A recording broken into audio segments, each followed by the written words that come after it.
Beta SG testing क्या है, ये क्यों की जाती है और इसकी कम वैल्यू आने का मतलब क्या है, और इस टेस्ट की रिपोर्ट को आपने रीड कैसे करना है। आज की वीडियो में सारे टॉपिक क्लियर करूंगा और कोशिश करूंगा कि आपको बेहतर अंडरस्टैंडिंग हो कि बीटा एसजी टेस्ट क्यों किया जाता है।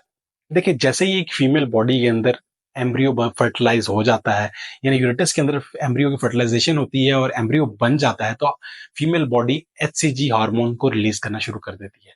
हमारे जो और टेस्ट हैं प्रेगनेंसी के, जैसे कि आप स्ट्रिप टेस्ट करते हैं यूजुअली घर पे यूरिन से जो होता है, वो भी एचसीजी के अगेंस्ट सेंसिटिव होता है और तभी वो पॉजिटिव और नेगेटिव की इंडिकेशन देता है। लेकिन ये टेस्ट उससे थोड़ा सा मुख्तलिफ है। इसके दो पर्पस हैं। एक तो ये ब्लड के अंदर एचसीजी लेवल्स को बताता है, जिससे हमें पता चलता है कि प्रेगनेंसी पॉजिटिव है या नेगेटिव है, और दूसरा ये एम्ब्रियो की ग्रोथ के बारे में भी हमें इंडिकेशन देता है कि एम्ब्रियो की ग्रोथ प्रॉपर हो रही है, एक हेल्दी एम्ब्रियो ग्रो कर रहा है कि नहीं कर रहा। इस चार्ट के मुताबिक आप देख सकते हैं कि अगर आपके ब्लड के अंदर बीटा एसजी टेस्टिंग के अंदर आपकी वैल्यू लेस देन 5 आई है, तो इट मींस कि आपको प्रेगनेंसी नहीं है। ये क्लियर कट इंडिकेशन है कि आपको प्रेगनेंसी नहीं हो रही। और अगर इसकी वैल्यू 5 से 25 के दरमियान है, तो इसका मतलब ये होता है कि थोड़ा सा जो इनकंक्लूसिव एविडेंस है, हो सकता है कि ये प्रेगनेंसी हो सकता है कि ये फॉल्स पॉजिटिव भी हो। तो ऐसी सूरत में आपको सीक्वेंशियल टेस्टिंग की तरफ जाना पड़ता है। यानी अगर आपकी वैल्यू 72 आवर्स के बाद ये टेस्ट रिपीट करने के बाद डबल हो रही है, यानी पहले 20 आई थी और बाद में 40 हो गई, तो इट मीन्स कि आपको प्रेगनेंसी है और आपकी प्रेगनेंसी नॉर्मल ग्रो कर रही है, यानी अच्छी तादाद में उसके बीटा जो है वो बीटा एचसीजी जो है वो ग्रो कर रहे हैं, एचसीजी हार्मोन्स जो है वो ग्रो कर रहे हैं। ऐसे ही जैसे जैसे वीक्स बढ़ते जाते हैं, इस चार्ट के मुताबिक आप देख सकते हैं कि आपकी वैल्यू कितनी होनी चाहिए। अब बात करते हैं कि अगर बीटा एचसीजी की वैल्यू कम शो हो रही है टेस्ट में, तो इसका मतलब क्या है।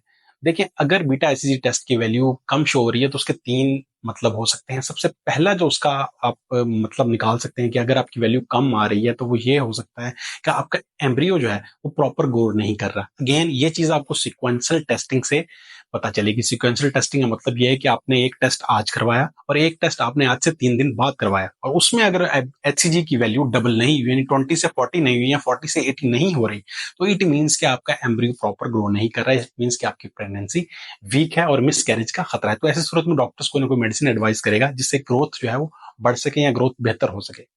इस तरह अगर इसकी वैल्यू कम आई है, तो इसका एक और मतलब ये भी हो सकता है कि इस चार्ट के मुताबिक जो हम कैलकुलेशन करते हैं वो यूजुअली होती है आपकी पीरियड सी डेट से। तो उसमें हम थोड़ा सा डाउट में आ सकते हैं, क्योंकि यूजुअली पीरियड की डेट और एम्ब्रियो के फर्टिलाइजेशन की डेट जो होती है वो थोड़ी सी डिफरेंट होती है। यानी जब आपने कंसीव किया, वो दिन थोड़े से डिफरेंट हो सकते हैं, वो पीरियड के थोड़ा सा बाद हो सकते हैं, और ये फर्स्ट डे से कैलकुलेट की जाती है, तो उसमें थोड़ा सा डिफरेंस आ सकता है। उसकी वजह से, कंफ्यूजन की वजह से आपकी वैल्यू जो है थोड़ी सी आप कम शो कर सकते हैं। तीसरी कंडीशन में अगर आपकी एचसीजी की वैल्यू कम आई है, तो वो बहुत ही एक लाइफ थ्रेटनिंग और सीरियस कंडीशन है, जिसे हम ट्यूबुलर प्रेगनेंसी या मेडिकल साइंस की जुबान में एक्टोपिक प्रेगनेंसी के नाम से भी जानते हैं।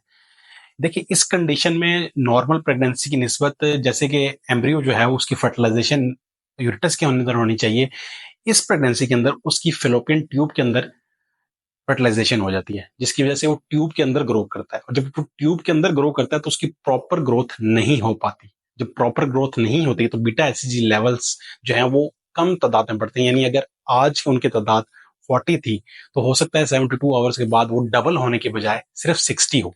इट मीन्स कि उसकी ग्रोथ तो हो रही है, लेकिन चूंकि वो ट्यूब के अंदर है, तो वो प्रॉपर ग्रो नहीं कर पा रहा। और जैसे जैसे उसकी ग्रोथ होती है, उसकी वजह से पेन ज्यादा होती है और वो ट्यूब फटने का खतरा भी होता है, जो कि एक लाइफ थ्रेटनिंग कंडीशन है। लेकिन इस सीक्वेंशियल टेस्टिंग का फायदा ये है कि आप जब बार बार बीटा एचसीजी टेस्ट को रिपीट करते हैं, तो उससे आपको पता चल जाता है कि वो ट्यूब के अंदर ग्रो कर रहा है, और ये एक सीरियस किस्म की कंडीशन होती है। ऐसी सूरत में अल्ट्रासाउंड के अंदर भी वो प्रेगनेंसी शो नहीं होती। तो ऐसी सूरत में डॉक्टर जो है वो मेडिसिन और इंजेक्शन दे के आपको आपकी जो है वो आपको ट्रीट कर सकते हैं। तो ये एक बहुत ही अच्छी चीज है कि ये चीज प्रॉपरली टाइम से पहले डायग्नोज हो जाती है, क्योंकि अगर ये टाइम से डायग्नोज ना हो, तो इसके बहुत ही सीरियस किस्म के लाइफ पर इफेक्ट हो सकते हैं। उम्मीद करता हूं कि एचसी टेस्ट से रिलेटेड जितने भी आपके कंसेप्ट होंगे या क्वेश्चंस होंगे, वो सारे के सारे इस वीडियो से क्लियर हो जाएंगे। फिर भी अगर आपका कोई सवाल हो, तो आप इंस्टाग्राम पे मुझसे पूछ सकते हैं, या फिर आप कमेंट में मेरे से रब्ता कर सकते हैं। वीडियो अच्छी लगी तो लाइक जरूर कीजिएगा। मजीद ऐसी वीडियोस के लिए मेरे चैनल को सब्सक्राइब कीजिए। अल्लाह हाफिज।